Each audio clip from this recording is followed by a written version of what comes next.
The rest of the story. You think all of the gangs are in Los Angeles, Chicago, and Manhattan. They're not.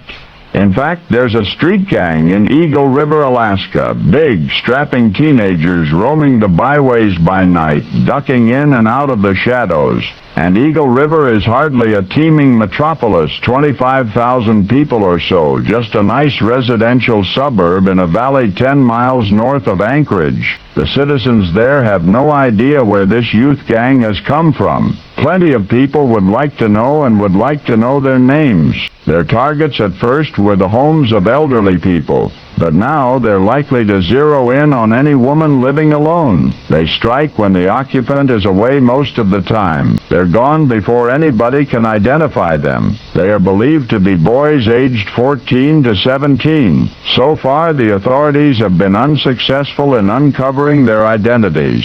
So that's what challenged Debbie Briscoe, a reporter for the Chugiak Eagle-Star. Over the span of several cold nights, this inquisitive young woman staked herself out, waiting to catch the Eagle River gang in the act. Her repeated lack of success made her wonder if the boys were more sophisticated, better organized than she had at first thought. But then, one bitterly frigid late evening, Debbie on stakeout spotted them, a bunch of them sneaking up on a house. Promptly, the plucky reporter stepped forward from the shadows and confronted one of them. "What is your name?"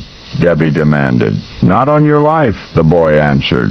He walked back to the driveway of the home and joined the others. They proceeded to do what they had come there to do, and reporter Debbie Briscoe watched them do it. She watched them do it, and the next day she reported what she had seen to her readers. At this moment you know almost as much as anybody does about the Eagle River Gang, the boys that prowl that neighborhood and move in with methodical swiftness. As far as I know, not one of them has yet been identified.